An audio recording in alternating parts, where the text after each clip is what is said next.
Hi everybody, कैसे हैं आप लोग। उम्मीद है अच्छे होंगे और आज के लेक्चर को भी एंजॉय करेंगे। हम लोग आज इस लेक्चर में डिस्कस करेंगे सीआरपीसी चैप्टर 9 के आगे के प्रोविजंस पे। जस्ट इससे प्रीवियस लेक्चर में दैट इज एपिसोड नंबर 1 में हम लोग चैप्टर 9 का सेक्शन 125 को एकदम इलेबोरेटली डिस्कस किए, एकदम सिंपल लैंग्वेज में समझे बातों को, और हर एक प्रोविजन, हर एक रेलेवेंट पॉइंट, साथ ही साथ section 125 that means maintenance proceeding से जुड़ा हुआ हर एक रेलेवेंट केस लॉस में भी हम लोगों ने बात किया। अगर आपने मेरा प्रीवियस लेक्चर्स नहीं देखा है तो आपको उस लेक्चर का लिंक मिल जाएगा डिस्क्रिप्शन बॉक्स में। आप उस लिंक पे क्लिक करो और आप उस लेक्चर को देखो। बहुत इंपॉर्टेंट है, बहुत ज्यादा इंपॉर्टेंट है। अगर आप बिहार एपीओ के एग्जाम की तैयारी में लगे हुए हैं तो बिहार एपीओ के संदर्भ में जरूर देखिएगा उस वीडियो को, बहुत इंपॉर्टेंट है। आज के एपिसोड में हम डिस्कस करेंगे चैप्टर 9 के आगे के प्रोविजंस पे। दैट मींस आज इस एपिसोड में हम लोग डिस्कस करने वाले हैं सेक्शन 126, 127 एंड 128, और इसी के साथ आपका सीआरपीसी का चैप्टर 9 भी कंप्लीट हो जाएगा। आज के लेक्चर को स्टार्ट करें उसके पहले अगर आप मेरे चैनल पे अभी तक नए हो तो इंतजार मत करो, जल्दी से जाओ, नीचे रेड कलर का सब्सक्राइब बटन है, आप उस पर क्लिक करो, चैनल को सब्सक्राइब करो, बेल आइकन दबाओ ताकि डेली लेक्चर आपको मिले। अगर आपको कोई समस्या है लॉ से जुड़ा हुआ तो आप मुझे बेझिझक कमेंट बॉक्स में कमेंट जरूर करो। तो चलिए स्टार्ट करते हैं आज के लेक्चर को। तो आज हम लोग स्टार्ट करने वाले हैं सेक्शन 126 से। सेक्शन 126 हमें प्रोसीजर के बारे में बताता है, मेंटेनेंस प्रोसीडिंग से जुड़ा हुआ। सेक्शन 126 क्या कहता है कि जो मेंटेनेंस प्रोसीडिंग्स है वो इंस्टीट्यूट होगा तो किन किन जगहों पे, किन किन कोर्ट में इंस्टीट्यूट हो सकता है, दायर किया जा सकता है मेंटेनेंस का मामला किन किन कोर्टों में, अगर सरल भाषा में बोले तो देखिए क्या कहता है।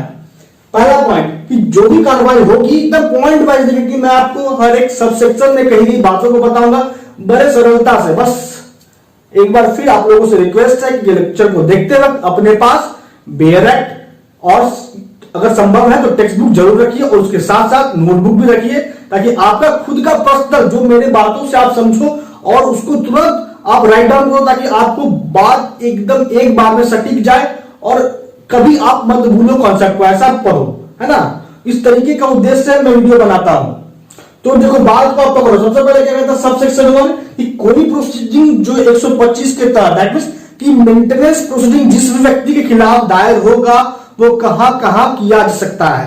तो पहला नंबर पॉइंट कहता है ए, जहां वो रह रहा है, मतलब इन प्रेजेंट जब उसमें मेंटेनेंस प्रोसीडिंग लाया जाएगा, इंस्टीट्यूट होगा तो वो उस वक्त कहां रह रहा है, तो उस जगह पे मेंटेनेंस प्रोसीडिंग उसके खिलाफ इंस्टीट्यूट किया जा सकता है, मेंटेनेंस का केस किया जा सकता है। पहला, या जहां वो रहता है या जहां उसकी वाइफ रहती है। दैट मींस अगर हस्बैंड है तो हस्बैंड जहां रहता है और जहां उसकी वाइफ रहती है, दोनों में से कोई एक जगह किया जा सकता है। ऊपर वाला ने क्या था कि वो उस वक्त कहां है, इन प्रेजेंट में कहां है, और जो क्लाउज बी में कहा जा रहा है वो यूजुअली कहां रहता है। तो जहां वो रहता है वह जगह जिस भी कोर्ट के जुरिस्डिक्शन में आएगा उस कोर्ट में मेंटेनेंस का केस उसके खिलाफ होगा, या उसकी वाइफ जहां रहती है। एकदम सरल भाषा में तोड़ तोड़ के मैं बताने की कोशिश करता हूं। बड़े ध्यान से देखो, लेक्चर को अंत तक बने रहो। आपका मेंटेनेंस से जुड़ा हुआ जो प्रोविजन है चैप्टर 9 कंप्लीट हो जाएगा। आपका एक क्वेश्चन मेन के पर्सपेक्टिव से भी कंप्लीट हो जाएगा। तीसरा कि कहां मेंटेनेंस का केस और हो सकता है। तो देखिए क्या कहता है, व्यक्ति जहां वो अंतिम बार रह रहा था अपने पत्नी के साथ या उस महिला के साथ जो उसके नाजायज बच्चे की मां है, तो वो अंतिम बार जहां अपनी पत्नी के साथ रहा और जहां नाजायज बच्चे के मां के साथ व्यक्ति रहा है उस जगह पे जिस कोर्ट का जुरिस्डिक्शन है उस कोर्ट में मेंटेनेंस का केस, मेंटेनेंस प्रोसीडिंग इंस्टीट्यूट होगा उस व्यक्ति के खिलाफ। इन तीनों में से किसी भी एक जगह में मेंटेनेंस का केस, मेंटेनेंस प्रोसीडिंग दर्ज किया जा सकता है व्यक्ति के खिलाफ। तो यह हो गया सबसेक्शन 1 से इतनी बातों की जानकारी। अब आगे बढ़िए, क्या कहता है सबसेक्शन 2। सबसेक्शन 2 कहता है कि मेंटेनेंस प्रोसीडिंग, मेंटेनेंस केस में जो भी सबूत दिए जाएंगे, बड़े ध्यान से सुनिए, मैं बार बार कहता हूं, एक बार अगर आप ध्यान से सुन लेते हैं आपको कभी दिक्कत नहीं होगा प्रावधान को समझने में। तो सबसेक्शन 2 कह रहा है कि जो भी सबूत दिए जाएंगे मेंटेनेंस केस में, और सबसे महत्वपूर्ण बात कि वो सबूत दिए जाएंगे तो कैसे दिए जाएंगे, कब दिए जाएंगे। तो कहता है कि जिस व्यक्ति के खिलाफ मेंटेनेंस का केस हुआ है या मेंटेनेंस ऑर्डर जिसके खिलाफ पारित होना है, पास होना है, उस व्यक्ति की उपस्थिति में ही जितना भी सबूत है वो दिया जाएगा। या अगर उसके पर्सनल अटेंडेंस को डिस्पेंस्ड कर दिया गया है, स्थगित कर दिया गया है, तो फिर उसके एडवोकेट प्लीडर की उपस्थिति में एविडेंस दिया जाएगा। अब यहां पे अब आगे बढ़िए, ये तो पहला पॉइंट हो गया। दूसरा पॉइंट कहता है कि जो सबूत दिया जाएगा वो सबूत रिकॉर्ड कैसे होगा, वो एविडेंस रिकॉर्ड कैसे किया जाएगा। तो उन सबूतों को रिकॉर्ड किया जाएगा जिस मैनर में एविडेंस रिकॉर्ड किया जाता है समन केसेस में। इसको थोड़ा सा तोड़ के समझाते हैं। मान लीजिए कोई समन केस चल रहा है, समन केस में जो भी सबूत दिए जाएंगे उन सबूतों को जिस प्रकार रिकॉर्ड किया जाएगा उसी प्रकार मेंटेनेंस केस में जो सबूत दिया जाता है उस सबूत को उसी प्रकार रिकॉर्ड किया जाएगा। तो सवाल ये कि समन केस में एविडेंस को रिकॉर्ड किया जाता है तो किस प्रकार और इसके संबंध में क्या प्रक्रिया है। तो इसके लिए आप जान लो सेक्शन 274 सीआरपीसी 274 में बताया गया है कि एविडेंस को किस प्रकार समन केस में रिकॉर्ड करती है मजिस्ट्रेट या कोर्ट। तो ये हो गया सेक्शन 126 से आपको इतनी बातों की जानकारी। लेकिन इसमें जो एक महत्वपूर्ण पहलू है वो है इसका प्रोविजो। 126 सबसेक्शन 2 का जो प्रोविजो है वो बहुत महत्वपूर्ण है, क्योंकि सेक्शन 126 का सबसेक्शन 2 का जो प्रोविजो है वो हमें बताता है एक्स पार्टे मेंटेनेंस प्रोसीडिंग के बारे में। अब इसको थोड़ा इलोबोरेट करके समझाते हैं सरल भाषा में। तो अगर मान लीजिए कि हस्बैंड के खिलाफ मेंटेनेंस केस हुआ, एकदम ध्यान से समझिए, और उन लोगों के लिए बहुत महत्वपूर्ण है जिनके खिलाफ झूठा मेंटेनेंस केस हुआ है या जो मेंटेनेंस केस के कार्रवाई में उपस्थित नहीं हो पा रहे हैं, खुद को उपस्थित नहीं कर पा रहे हैं, तो उसका क्या परिणाम हो सकता है, यह भी उन लोगों के लिए भी महत्वपूर्ण है।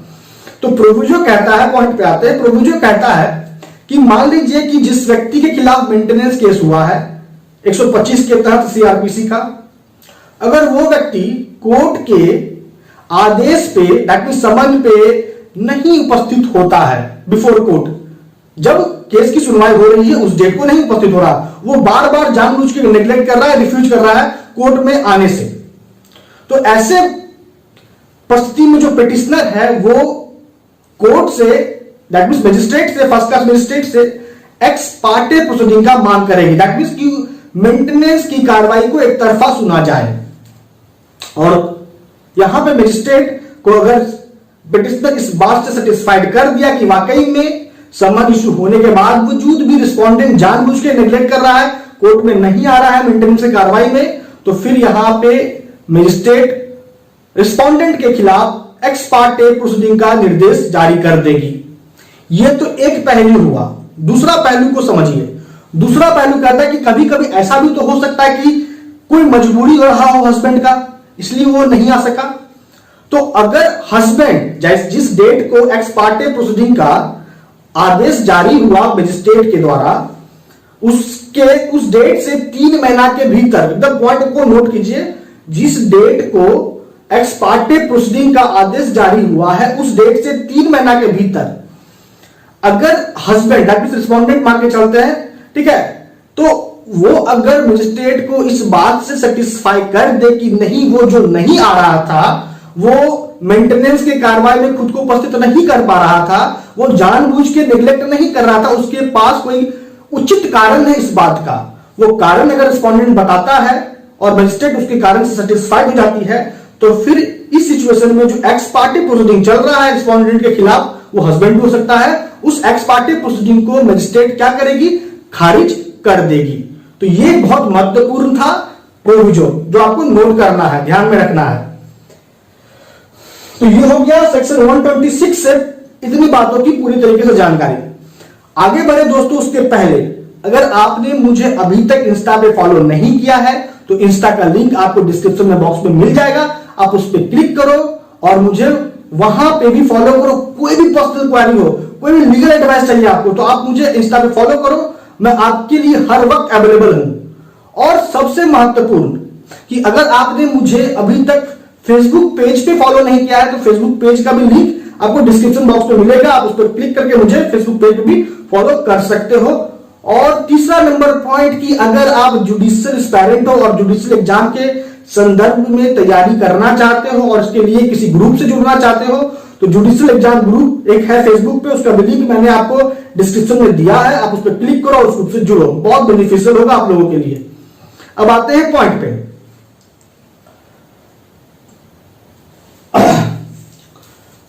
127 पे है दोस्तों, सेक्शन 127 पे उसके पहले आप एक चीज छूट रहा है, उसको भी आप नोट करो। 126 में वो है सबसेक्शन 3।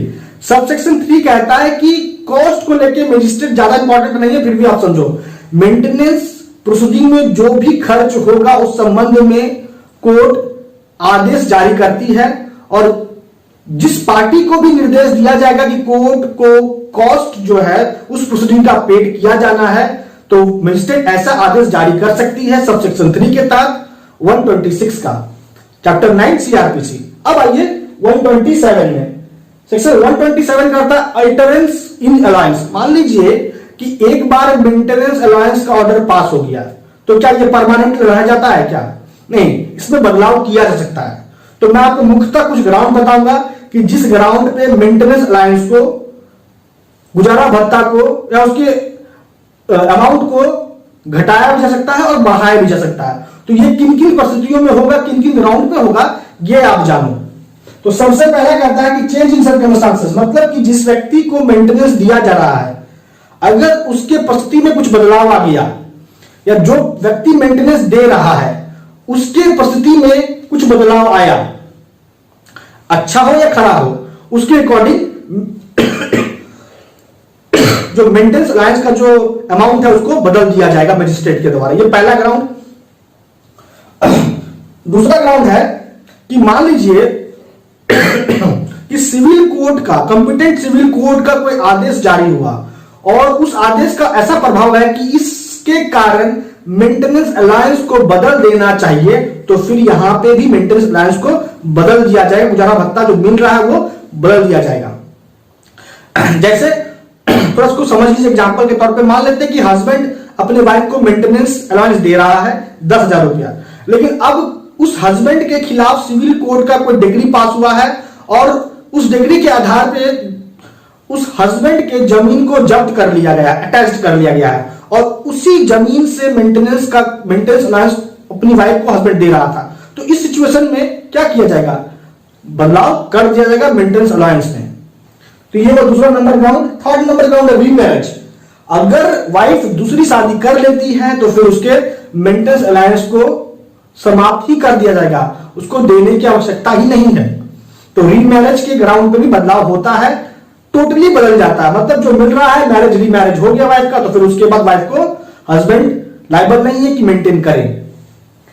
चौथा नंबर है कि अगर ये बात होता है पर्सनल लॉ के अकॉर्डिंग, चौथा नंबर ग्राउंड कि अगर वाइफ ने अकॉर्डिंग टू हर कस्टम, मतलब वो अपने कस्टम के रीति रिवाज के अनुसार एक बार में मेंटेनेंस अलाउंस ले लेती है तो फिर यहां पे भी मेंटेनेंस जो उसको मिल रहा था या मिलता है पीरियडिकली वो नहीं मिलेगा, क्योंकि उसको एक बार मिल गया।